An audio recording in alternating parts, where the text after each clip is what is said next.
America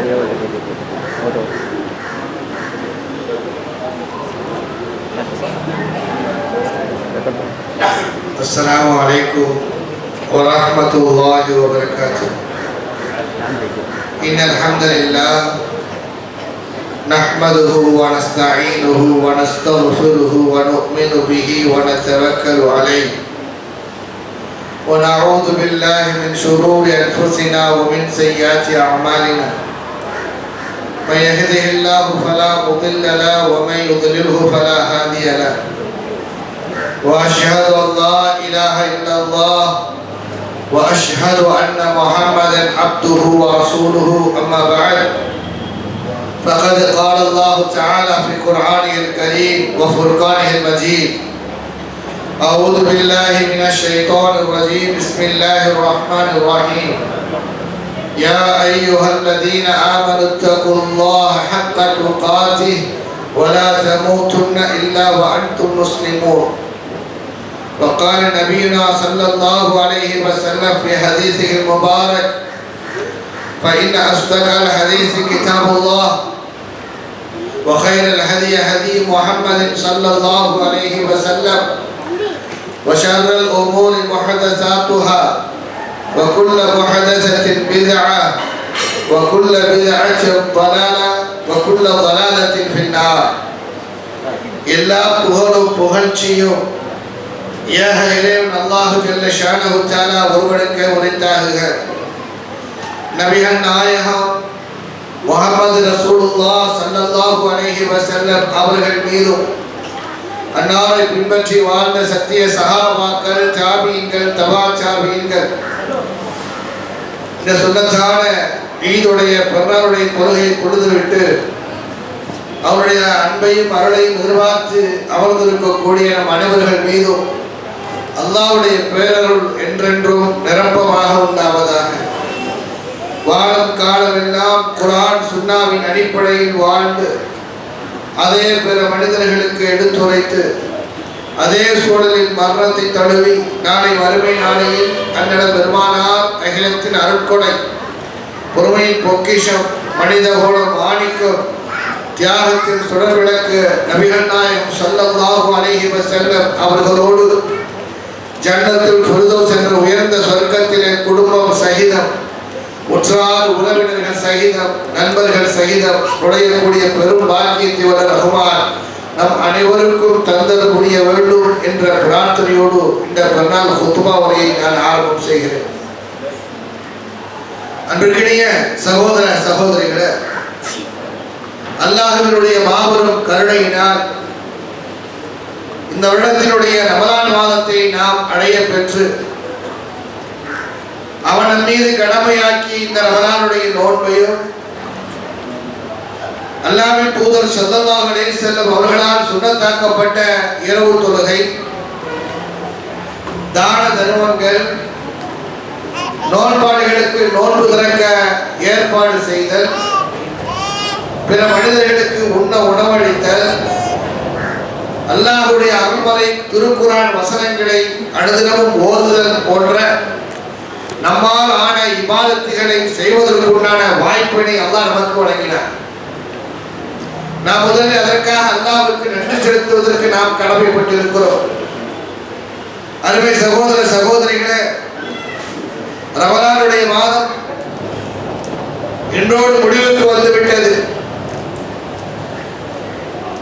நோன்பினுடைய மாதம், நின்று வணங்குவதனுடைய மாதம், அல்லாஹ்வுடைய மக்ஃபிரத்துடைய மாதம், ரஹமத்துடைய மாதம் முடிவுக்கு வந்து விட்டது. அல்லாஹ் தஆலா ரமலானில் சொர்க்கத்தின் வாசலை திறந்து வைத்து நரகத்தின் வாசலை அடைத்து வைத்திருந்தானே, இன்றிலிருந்து சொர்க்கத்தின் வாசல் மூடப்படுகிறது, நரகத்தினுடைய வாசல் திறக்கப்படுகிறது. ரமலானில் நாம் எப்படி தொடர்ந்து இபாதத்துகளை செய்து வந்தோமோ அதே போன்று வரக்கூடிய காலங்களிலேயும் நன்மையான காரியங்களை இபாதத்துகளை தொடர்ந்து செய்யக்கூடியவர்களாக நாம் இருக்க வேண்டும். அறிஞர் பெருமக்கள் சொல்வார்களே, கூனு ரப்பானியின் நீங்கள் ரப்பானியன்களாக ஆகிவிடுங்கள். வலா தகூனு ரமதானியின், ரமதானியன்களாக நீங்கள் ஆகிவிடாதீர்கள். ரப்பானியன்கள் ஒவ்வொரு நாளும் அல்லாஹ்வை வணங்கக்கூடியவர்களாக இருப்பார்கள். ரமதானியன்கள் என்பது ரமலானில் மட்டும் அல்லாஹ்வை வணங்கக்கூடியவர்களாக இருப்பார்களே, இவர்களை போன்று நாம் ஒருபொழுதும் ஆகிவிடக் கூடாது. காரணம், எந்த அல்லாஹ் ரமலானில் இபாதத்துகளை செய்ய வேண்டும் என்று நமக்கு கட்டளையிட்டானோ அதே அல்லாஹ் ரமலான் அல்லாத காலங்களிலேயும் இபாதத்துகளை செய்ய வேண்டும் என்று நமக்கு ஆணையிட்டிருக்கிறார். ரமலானில் நம்மால் முடிந்த இபாதத்துகளை செய்தோமே, அந்த இபாதத்துகளை அல்லாஹ் அங்கீகரிக்க வேண்டும் என்ற ஒரு பயத்தோடு நாம் அல்லாஹ்விடத்திலே பிரார்த்தனை செய்வதற்கு நாம் கடமைப்பட்டிருக்கிறோம். நாம் அல்லாஹ்விடத்தில் பிரார்த்தனை செய்ய வேண்டும். ரமலானில் நாம் செய்த அமல்களை அல்லாஹ் அங்கீகரிப்பாயாக என்று பிரார்த்திப்பதற்கு நாம் கடமைப்பட்டிருக்கிறோம். அல்லாஹ் ஏற்றுக்கொள்ள வேண்டுமே என்ற ஒருவித பயமும் ஆதரவும் நம்மிடத்தில் இருக்க வேண்டும். ஏனென்றால் ஒரு முறை ஒரு வசனத்தை அல்லாஹ்வின் தூதர் ஸல்லல்லாஹு அலைஹி வஸல்லம் ஓதி காட்டினார்கள். வல்லதீன யுத்தூன மா ஆத்தௌ, ஒரு சில மக்கள் இருக்கிறார்கள், அல்லாஹ் கொடுத்த செல்வத்திலிருந்து அவர்கள் தர்மம் செய்வார்கள். வ குலூபுஹும் வஜிலத்துன், அவர்களுடைய உள்ளங்களோ நடுநடுங்கிக் கொண்டிருக்கும் என்று அல்லாஹ் சொல்கிறார். ஒரு சில மக்கள் தர்மம் செய்வார்கள், நல்ல இபாதத்துகளை செய்வார்கள், வணக்க வழிபாடுகளில் பேணுதலோடு இருப்பார்கள். ஆனாலும் அவர்களுடைய உள்ளங்கள் நடுநடுங்கிக் கொண்டிருக்கும். வஅன்னஹும் இலா ரப்பிஹிம் ராஜிஊன், அல்லாஹ்விடத்தில் தாங்கள் திரும்பி செல்வதை அவர்கள் பயந்து கொண்டிருப்பார்கள் என்று அல்லாஹ் தஆலா சொல்லி காட்டுகிறார்.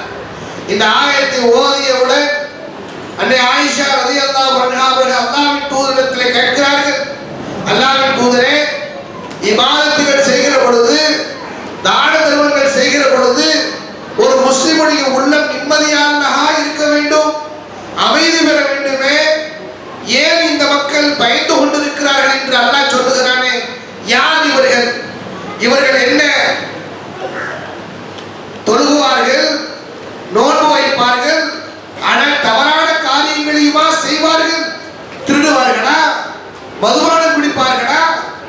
அதனால்தான் அல்லாஹ் அவருடைய உள்ளங்கள் பயந்து கொண்டு இருக்கும் என்று சொல்லுகிறானா என்று கேட்ட பொழுது அல்லாஹ்வின் தூதர் ஸல்லல்லாஹு அலைஹி வஸல்லம் சொன்னார்கள், லா யபித்த சித்தீக், சித்தீக்குடைய மகளே ஆயிஷாவே அவ்வாறு அல்ல, மாறாக வலக்கின்னஹு அல்லதீன யஸூமூன், அவர்கள் நோன்பு வைப்பார்கள், வயுஸல்லூன், அவர்கள் தொழுவார்கள், வயதஸத்தகூன், அவர்கள் தர்மம் செய்வார்கள், வஹும் யஹாபூன அல்லா யுக்பல மின்ஹு, எங்கே தான் செய்த இபாதத்தை, நோன்பை, சதகாவை அல்லாஹ் ஏற்றுக்கொள்ளாமல் போய்விடுவானோ என்ற பயந்து கொண்டவர்கள் இருப்பார்கள் என்று அவர்கள் விளக்கம் கொடுக்கிறார்கள்.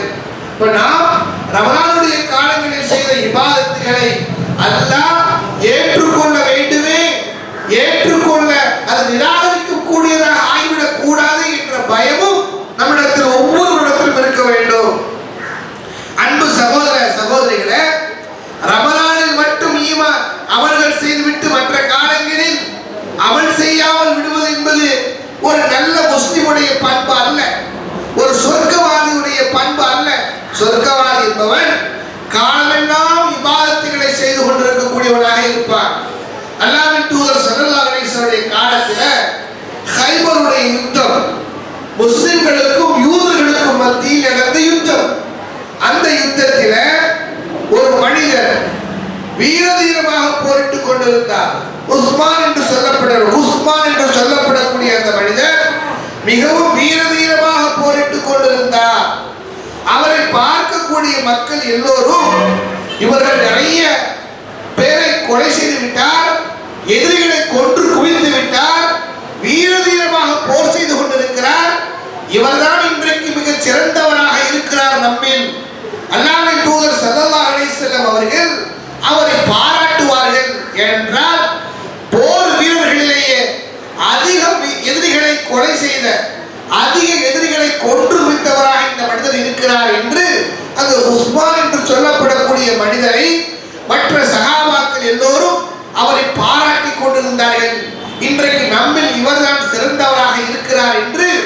எல்லோரும் பாராட்டி கொண்டிருந்த சமயத்தில் அல்லாஹ்வின் தூதர் ஸல்லல்லாஹு அலைஹி வஸல்லம் அவர்கள் அந்த மனிதரை பார்த்து சொன்னார்கள், மக்களை சஹாபாக்களை பார்த்து சொன்னார்கள், மன் அஹப்ப ஐ யன்துர இலா ரஜுலின் மின் அஹ்லின் நார். தோழர்களே, நரகவாசிகளில் ஒருவரை நீங்கள் பார்க்க விரும்பினால் ஃபயன்துர் இலா ஹாதா, இந்த மனிதரை நீங்கள் பார்த்துக் கொள்ளுங்கள். நரகவாசிகளில் ஒருவரை பார்க்க நீங்கள் விரும்பினால் இதோ இந்த மனிதரை பார்த்துக் கொள்ளுங்கள். சஹாபாக்களுக்கு ஆச்சரியம், என்ன இப்படி அல்லாஹ்வின் தூதர் ஸல்லல்லாஹு அலைஹி வஸல்லம் சொல்லுகிறார்களே, இன்றைக்கு இந்த மனிதர் நம்மில் எதிரிகளை பெரும்பான்மையான மக்களை கொன்று குவித்து விட்டாரே, வீரதீரமாக போர் செய்து கொண்டிருக்கிறாரே, நாம் எல்லோரும் நம்மில் இவர்தான் இன்றைக்கு சிறந்தவர் என்று பேசிக் கொண்டிருக்கிறோம். ஆனால் அல்லாஹ்வின் தூதர் ஸல்லல்லாஹு அலைஹி வஸல்லம் அவர்கள் அவரை பார்த்து நரகவாதி என்று சொல்லுகிறார்களே, நரகவாதியை நீங்கள் பார்க்க விரும்பினால் அவரை பார்த்துக் கொள்ளுங்கள் என்று சொல்லுகிறார்களே என்று ஆச்சரியப்பட்டார்கள். ஆனால் அல்லாஹ்வின் தூதருடைய வாக்கு ஒருபொழுதும் பொய்யாகாது. அல்லாஹ்வின் தூதர் ஸல்லல்லாஹு அலைஹி வஸல்லம் சத்தியத்தை சொல்லக்கூடியவர்கள். லா யன்திகு அனில் ஹவா இன் ஹுவ இல்லா வஹ்யு யூஹா. அல்லாஹ் சொல்கிறார், நபியுடைய வாயிலிருந்து வரக்கூடிய எல்லா வார்த்தைகளும் அது சத்தியமானதாக இருக்கிறது. அப்படி இருக்கும் பொழுது அல்லாஹ்வின் தூதர் உண்மைதானே சொல்லுவார்கள் என்று அந்த மனிதரை பார்த்து கொண்டிருக்கிறார்கள். ஒரு கட்டத்தில் எதிரிகளை தாக்கிக் கொண்டிருந்தவர் அவர் மீது வாழ்வீச்சு படுகிறது, ரத்தம் கொட்டுகிறது. அவரால் தாங்கிக் கொள்ள முடியவில்லை, அவரால் வழியை தாங்கிக் கொள்ள முடியவில்லை. ஒரு கட்டத்தில் கூர்மையான ஆயுதத்தை பூமியில் புதைத்துவிட்டு மேலிருந்து அந்த ஆயுதத்தின் மீது விழுந்து தற்கொலை செய்து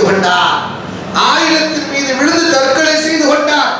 பல எதிரிகளை வெட்டி வீழ்த்தியவர், சஹாபாக்களுடைய பார்வையில் மிக சிறந்த மனிதராக பார்க்கப்பட்டவர் என்ன செய்து கொண்டார்? இறுதியில் தற்கொலை செய்து கொண்டார். அதைத்தான் அல்லாஹ்வின் தூதர் ஸல்லல்லாஹு அலைஹி வஸல்லம் அவர்கள் அவரை பார்த்து நரகவாதி என்று சொன்னார்கள். தற்கொலை செய்வது மார்க்கத்தில் தடை செய்யப்பட்டது. தற்கொலை செய்து கொண்டவன் நரகவாதி என்பதில் எந்த கருத்து வேறுபாடும் கிடையாது.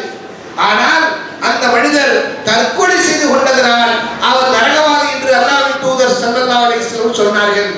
இறுதியில் இந்த சமூகத்திற்கு ஒரு விஷயத்தை அல்லாஹ்வின் தூதர் ஸல்லல்லாஹு அலைஹி வஸல்லம் சொன்னதை நாம் எண்ணி பார்ப்பதற்கு கடமைப்பட்டிருக்கிறோம். அல்லாஹ்வின் தூதர் சொன்னார்கள், இன்னல் அப்த லா யஅமலு ஃபீமா யரன்னாசு அமல அஹ்லில் ஜன்னah. மக்களுடைய பார்வையில் ஒரு மனிதர் சொர்க்கவாதிகளுக்கு உண்டான அமல்களை போன்று செய்வார். மக்களுடைய பார்வையில் பார்க்கும் பொழுது சொர்க்கவாதி செய்யக்கூடிய அமல்களை போன்று அவர் செய்வார். ஆனால் அவர் நரகவாதியாக இருக்கிறார்.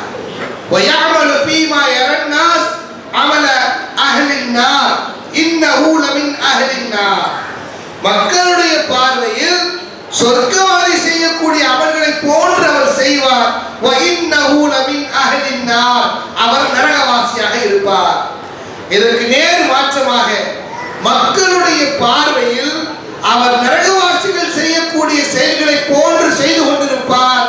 ஆனால் வ இன்னஹு மின் அஹ்லில் ஜன்னah, அவர் சொர்க்கவாதியாக இருப்பார். மக்களுடைய பார்வையில் என்ன செய்கிறார் என்பது முக்கியமல்ல. அருமை தோழர்களே, நண்பர்களே, அல்லாஹ்வின் தூதர் சொன்னார்கள், வ இன்னமல் அஅமாலு பிஹவாத்திமிஹா. இறுதியில் ஒரு மனிதர் என்ன செய்கிறாரோ அதை பொறுத்து தான் அவருடைய இறுதி நிலை என்பது இருக்கிறது. கடைசியில் என்ன செய்கிறாரோ அதை வைத்துத்தான் அவர் சொர்க்கவாதி நரகவாதி என்று முடிவு செய்யப்படுகிறார். ஆக இந்த ஹதீஸ் நமக்கு சொல்லித் தரக்கூடிய பாடம் என்னவென்றால், ஒரு நேரத்தில் நல்லவர்களை செய்துவிட்டு இந்த மாசம் முடிந்தவுடன் அப்படியே வீட்டில் உட்கார்ந்து கொள்வது அல்ல. மாறாக இறுதி வரைக்கும், உயிர் போகக்கூடிய தருவாய் வரைக்கும் நன்மையான காரியங்களை செய்யக்கூடியவர்களாக நாம் இருக்க வேண்டும். அருமை தோழர்களே, இந்த ஹுத்பாவின் மூலமாக, பெருநாள் உரையின் மூலமாக நாம் பெறக்கூடிய படிப்பினை, எந்த சூழ்நிலையிலேயும் பிற மனிதர்களுக்கு நாம் அநியாயம் செய்துவிடக் கூடாது, அநீதம் இழைத்துவிடக் கூடாது. அல்லாஹ்வின் தூதர் ஸல்லல்லாஹு அலைஹி வஸல்லம் அவர்கள் முஆத் பின் ஜபல் ரலியல்லாஹு அன்ஹு அவர்களை யமன் நாட்டிற்கு கவர்னராக அனுப்புகிற பொழுது அவர்கள் செய்த உபதேசம், அல்லாஹ்வின் தூதர் சொன்னார்கள், இத்தகி தஅவத்தல் மظلوم முஆத், யமன் நாட்டிற்கு நீங்கள் கவர்னராக செல்கிறீர்கள், அறிந்து கொள்வீர்கள், அநீதம் இழைக்கப்பட்டவருடைய முறையீட்டை விட்டும் நீங்கள் உங்களை தற்காத்துக் கொள்ளுங்கள். அநீதம் இழைக்கப்பட்டவருடைய பிரார்த்தனை நீங்கள் அஞ்சிக் கொள்ளுங்கள். ஏனென்றால் அதற்கும் அல்லாஹ்வுக்கும் மத்தியில் எந்த திரையும் இல்லை என்று அல்லாஹ்வின் தூதர் ஸல்லல்லாஹு அலைஹி வஸல்லம் அவர்கள் முஆத் இப்னு ஜபல் ரலியல்லாஹு அன்ஹு அவர்களுக்கு உபதேசம் செய்து அனுப்பினார்கள். அருமை தோழர்கள் நண்பர்களே, வாழும் காலத்தில் எந்த சூழ்நிலையிலேயும் பிற மனிதர்களுக்கு நாம் அநீதம் இழைத்து விடக் கூடாது. ஒரு பாவங்களுக்கு பொதுவாக அல்லாஹ் தஆலா மறுமையில் தண்டனை கொடுப்பான். ஒரு சில பாவங்களுக்கு தண்டனை இந்த உலகத்திலேயே கிடைக்கும். அதில் ஒன்றுதான் நாம் பிற மக்களுக்கு செய்யக்கூடிய அநீதம். காரணம் என்னவென்றால், தாவத்துல் மظلوم துஹ்மலு அலல் கமாம். அல்லாஹ்வின் தூதர் சொன்னார்கள், அநீதம் இழைக்கப்பட்டவனுடைய அந்த முறையீடு, அந்த பதுவா அப்படியே வானம் நோக்கி செல்கிறது. வதுப்தஹுலஹா அபுவாபுஸ் ஸமா, அதற்காக வேண்டி வானத்தின் கதவுகள் திறக்கப்படுகிறது. அல்லாஹ் சொல்லுகிறார், வ இஸ்ஸதி லஅன்சுரன்னகி வலவ் பஅத ஹீன் வலவ் பஅத ஹீன், நான் நிச்சயமாக அந்த அநீதம் இழைக்கப்பட்டவனுக்கு எதிராக செய்த அநீதம் இழைத்தவன் செய்த அநீதம் இழைக்கப்பட்டவன் செய்யக்கூடிய அந்த பிரார்த்தனைக்கு நான் பதிலளிக்கிறேன் என்று அல்லாஹ் சொல்வதாக அல்லாஹ்வின் தூதர் ஸல்லல்லாஹு அலைஹி வஸல்லம் சொன்னார்கள். அநீதம் இழைக்கப்பட்டவன் அவன் பாவியாக இருந்தாலும் சரி, அவனுடைய பிரார்த்தனை ஏற்றுக்கொள்ளப்படும். வரலாற்றிலே பல செய்திகளை நாம் பார்க்கிறோம். அருமை தோழர்கள் நண்பர்களே, ஒரு முறை ஒரு பெண்மணி அன்றைக்கு ஆட்சியாளராக இருந்த மர்வான் இப்னு ஹக்கம் என்பவரிடத்திலே வந்து அர்வா பின்த் உவைஸ் என்று சொல்லப்படக்கூடிய ஒரு பெண்மணி ஒரு முறையீட்டை செய்கிறார்கள். சயீத் இப்னு ஸைத் ரலியல்லாஹு அன்ஹு அவர்களுக்கு எதிராக ஒரு வழக்கு தொடுக்கிறார்கள். இந்த சயீத் இப்னு ஸைத் ரலியல்லாஹு அன்ஹு அவர்கள் சொர்க்கத்தை கொண்டு சுபச்செய்தி சொல்லப்பட்ட சஹாபாக்களில் ஒருவர். சொர்க்கத்தை கொண்டு சுபச்செய்தி சொல்லப்பட்ட சஹாபாக்களில் ஒருவர். அவருக்கு எதிராக இந்த பெண்மணி அர்வா பின்த் உவைஸ் என்ற பெண்மணி ஒரு வழக்கு கொண்டு வருகிறார்கள். என்ன வழக்கு? அவர்களுக்கு சொந்தமான இடத்தை இந்த சஹாபி அவர்கள் அபகரித்துக் கொண்டார் என்று வழக்கு தொடுக்கிறார்கள். மர்வான் இப்னு ஹக்கம் அவர்கள் ஆட்சியாளராக இருந்த பொழுது, நீ யாருக்கு எதிராக இந்த வழக்கு தொடுக்கிறாய்? அல்லாஹ்வின் தூதர் ஸல்லல்லாஹு அலைஹி வஸல்லம் அவர்களோடு பயணித்த ஒரு சஹாபி, அதுவும் சொர்க்கத்தை கொண்டு சுபச்செய்தி சொல்லப்பட்ட சஹாபிக்கு எதிராக நீங்கள் வழக்கு தொடுக்கிறீர்களா என்று அந்த பெண்மணியை திட்டி அனுப்பி விடுகிறார்கள். அந்த பெண்மணியோ நேராக அம்மாரா இப்னு அம்ர் என்று சொல்லப்படக்கூடிய மனிதத்தில் வந்து, இது மாதிரி சயீத் இப்னு ஸைத் ரலியல்லாஹு அன்ஹு அவர்கள் எனக்கு சொந்தமான இடத்தை அவர் பறித்துக் கொண்டார்கள், நீங்கள் அவரிடத்தில் வாங்கி தாருங்கள் என்று முறையிடுகிறார்கள். அந்த பெண்மணியை ஆசுவாசப்படுத்தி அந்த அம்மாரா இப்னு அம்ர் என்று சொல்லப்படக்கூடிய மனிதர் சயீத் இப்னு ஸைத் ரலியல்லாஹு அன்ஹு அவர்களை கூப்பிட்டு இதற்கு விளக்கம் கேட்கிறார்கள். சயீத் இப்னு ஸைத் ரலியல்லாஹு அன்ஹு அவர்கள் சொல்லுகிறார்கள், அல்லாஹ் மீது ஆணையாக சொல்லுகிறேன், நான் அந்த பெண்மணியை ஏமாற்றவில்லை. அல்லாஹ்வின் தூதர் ஸல்லல்லாஹு அலைஹி வஸல்லம் அவர்கள் சொல்ல நான் காதால் கேட்டிருக்கிறேன். மன் அகத ஷிப்ரன் மினல் அர்தி பிகைரி ஹக்கிஹி, யார் ஒரு மனிதர் மற்றவர்களுக்கு சொந்தமான இடத்தை அநியாயமாக அபகரித்துக் கொள்கிறாரோ, யார் ஒரு மனிதர் மற்றவர்களுடைய நிலத்தை, ஒரு ஜான் இடத்தை அநியாயமாக அபகரித்துக் கொள்கிறாரோ, யுத்தபிகுல்லாஹு யௌமல் கியாமத்தி மின் சபஅ அர்தி, 7 பூமிகளாக அவரை கழுத்திலே மாட்டப்பட்டு நாளை வறுமை நாளையில் அவர் வருவார் என்று அல்லாஹ்வின் தூதர் ஸல்லல்லாஹு அலைஹி வஸல்லம் சொல்ல இந்த காதால் நான் கேட்டிருக்கிறேன். அப்படி இருக்கும் பொழுது அந்த பெண்மணியை நான் ஏமாற்றுவேனா என்று கேட்டுவிட்டு, இருந்தாலும் அந்த பெண்மணி எனக்கு எதிராக வழக்கு தொடுத்ததற்காக வேண்டி இந்த நிலத்தை அவளுக்கு கொடுத்து விடுகிறேன் என்று கொடுத்து விட்டு அவளுக்கு எதிராக அல்லாஹ்விடத்தில் கையேந்தினார்கள். யா அல்லாஹ், இந்த பெண்மணி எனக்கு எதிராக பொய் சொல்லுகிறார், அது உண்மையாக இருக்கும் பட்சத்தில் அவளுடைய பார்வையை நீ குருடாக்கி விடு. எந்த இடத்தில் அவள் என்னுடைய நிலத்தை அபகரித்துக் கொண்டானோ அதே இடத்தில் அவளை மரணிக்க செய்வாயாக என்று அவளுக்கு எதிராக சயீத் இப்னு ஸைத் ரலியல்லாஹு அவர்கள் பதுவா செய்தார்கள். அல்லாஹ் அந்த பதுவாவை அங்கீகரித்துக் கொண்டால் வரலாறு சொல்லுகிறது, அதே சூழலில் அந்த பெண்மணி கண் குருடானால் அங்கேயே அவன் மௌத்தாகி அடக்கம் செய்யப்பட்டது என்று. இந்த சரித்திரம் நமக்கு சொல்லித் தரக்கூடிய பாடம் என்னவென்றால், அருமை தோழர்களே, எந்த சூழ்நிலையிலேயும் பிற மனிதர்களுக்கு நாம் அநீதம் இழைத்துவிடக் கூடாது. அவ்வாறு அநீதம் இழைப்பது என்பது நம்முடைய வாழ்க்கையில் மிகப்பெரிய ஒரு தாக்கத்தை அது ஏற்படுத்திவிடும் என்பதை நாம் உறுதியாக எண்ணிக்கொள்ள வேண்டும். எந்த சூழ்நிலையிலையும் அநீதம் இழைத்துவிடக் கூடாது. அதற்குண்டான தண்டனை வரலாற்றில் பல சம்பவங்கள் பதிவு செய்யப்பட்டிருப்பதை பார்க்கிறோம். பல சம்பவங்கள் சயீத் இப்னு அபி வக்காஸ் ரலியல்லாஹு தஆலா அவர்கள் கூட கூஃபாவில் ஆட்சியாளராக இருக்கும் பொழுது அவர்களுக்கு எதிராக ஒரே ஒரு மனிதன் பொய்யான தகவலை அன்றைக்கு ஆட்சியாளராக இருந்த உமர் ரலியல்லாஹு அவர்களுக்கு அனுப்பிய பொழுது அவர்கள் இப்படிப்பட்ட பதுவா செய்தார்கள். யா அல்லாஹ், அந்த மனிதன் எனக்கு எதிராக இப்படிப்பட்ட பொய்யான தகவலை பரப்பி இருக்கிறார், அவன் பொய் சொல்லியிருப்பானேயானால் அவனுக்கு நீண்ட ஆயுளை கொடு, அவனுக்கு நீடித்த வறுமையை கொடு, ஃபித்னாக்களில் அவனை மாட்ட வைத்துக் கொள் என்று சொன்னார்கள். அதே போன்று அந்த மனிதன் நீண்ட ஆயுளை பெற்றுக்கொண்டான். அவனுடைய பல ஃபித்னாக்களில் அவன் மாட்டிக்கொண்டு அதே சூழலில் இறந்து போனான் என்று வரலாறு சொல்லுகிறது. வாழும் காலங்களில் எந்த சூழ்நிலையிலேயும் பிற மனிதர்களுக்கு நாம் அநியாயம் செய்துவிடக் கூடாது என்பதில் நாம் மிக கவனமாக இருக்க வேண்டும். அல்லாஹ் தஆலா வாழக்கூடிய காலங்களில் பிற மனிதர்களுக்கு அநியாயம் செய்யாதவர்களாக நம்மை ஆக்குவானாக. இன்னொரு முக்கியமான செய்தி, அருமை தோழர்களே, நண்பர்களே, நம்முடைய மஸ்ஜித் சஹாபா இந்த பள்ளிவாசலில் பைத்துல் மால் பல தாவாவுடைய பணிகள் நிறைவேற்றி வருவது உங்களுக்கு தெரியும். அல்ஹம்துலில்லாஹ், அல்லாஹ்வுடைய கிருபையினால் இந்த நோன்பாளிகளுக்கு நோன்பு திறக்க ஏற்பாடு, இரவு தொழுகை, சஹருடைய ஏற்பாடு, அதே போன்று பைத்துல் மால் தாவாவுடைய பணிகள் எல்லாம் சிறப்பான முறையில் நடந்து கொண்டிருக்கிறது. இதற்கு உங்களுடைய பொருளாதாரத்தை நீங்கள் தாராளமாக நீங்கள் வாரி வழங்குங்கள்.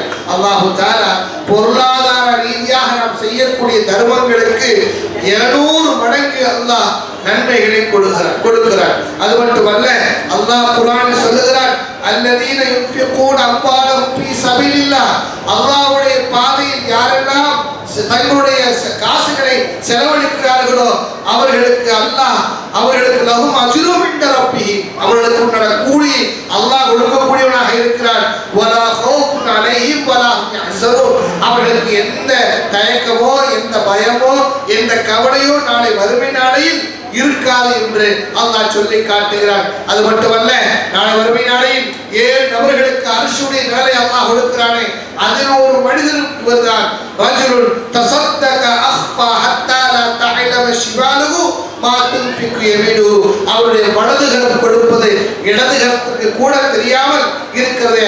அந்த மனிதருக்கு அல்லாஹ் அர்ஷுடைய நிழலை கொடுப்பதாக அல்லாஹ்வின் தூதர் ஸல்லல்லாஹு அலைஹி வஸல்லம் வாக்குறுதி கொடுத்திருக்கிறார்கள். இந்த ஹதீஸுக்கு தகுதி உள்ளவராக நாம் ஆக வேண்டுமேயானால், இந்த நன்மையை நாம் பெற வேண்டும் என்று சொன்னால், இது போன்ற தாவா பணிகளுக்கு நாம் அதிகமாக தர்மம் செய்யக்கூடிய மக்களாக இருக்க வேண்டும். அருமை தோழர்கள், நண்பர்களே, அல்லாஹ்வின் தூதர் பெருநாளுடைய குத்துபா முடிவதற்கு பிறகு பெண்கள் பகுதியில் போய் அவர்கள் இந்த உபதேசம் செய்வார்கள். யா நிசா, பெண்களே, யா மாஷரன் நிசா, பெண்களே, அதிகமாக நீங்கள் தர்மம் செய்யுங்கள், அதிகமாக இஸ்திக்ஃபார் செய்யுங்கள். காரணம், நாளை மறுமை நாளையில் எனக்கு நரகம் காட்டப்பட்டது, அந்த நரகத்திலே அதிகமாக நான் பெண்களை பார்த்தேன், நீங்கள் அதிகமாக தர்மம் கொடுங்கள் என்று சொன்னார்கள். அல்லாஹ்வின் தூதர் ஸல்லல்லாஹு அலைஹி வஸல்லம் அவர்கள் சஹாபா பெண்மணிகள் கேட்டார்கள், அல்லாஹ்வின் தூதரே, எங்களையே நீங்கள் அதிகமாக நரகத்தில் பார்த்தீர்கள், நாங்கள் என்ன தவறு செய்தோம்? பிகுஃப்ரிஹின்ன, நீங்கள் குஃப்ர் செய்கிறீர்கள். என்ன குஃப்ர் அல்லாஹ்வின் தூதரே? நீங்கள் 2 தவறு செய்கிறீர்கள். ஒன்று, சாபம் விடுகிறீர்கள், அதிகமாக நீங்கள் சபிக்கிறீர்கள்.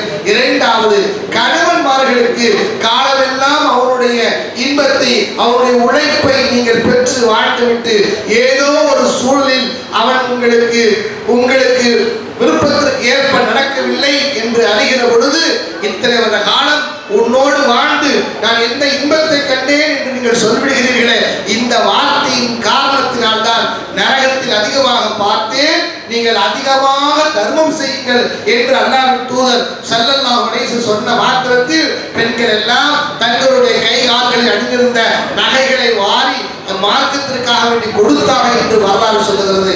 நாம் அதிகமாக இந்த இறைப்பணிக்கு, தாவா பணிக்கு நாங்கள் தாராளமாக செலவு செய்யக்கூடிய மக்களாக இருக்க வேண்டும். அல்லாஹ் தஆலா நாம் அதிகமாக தர்மம் செய்யக்கூடிய மக்களாக உள்ள ரஹ்மான் நம்மை ஆக்கி அன்புரிவானாக. ஒவ்வொரு நாளும் 2 வழக்குகள் வருகிறார்களாம். அது ஒருவர் சொல்லுகிறார், அல்லாஹும்ம ஆத்தி முன்ஃபிகன் ஹலஃபா, யா அல்லாஹ், யாரெல்லாம் அழைப்பு பணிக்காக வேண்டி, யாரெல்லாம் பிற மனிதர்களுக்கு தர்மம் கொடுக்கிறார்களோ, நல்லவைகளுக்காக தர்மம் கொடுக்கிறாரோ, அவருக்கு நீ பதிலீட்டை அதிகப்படுத்தி கொடுப்பாயாக என்று வழக்குகள் பிரார்த்தனை செய்கிறார்கள்.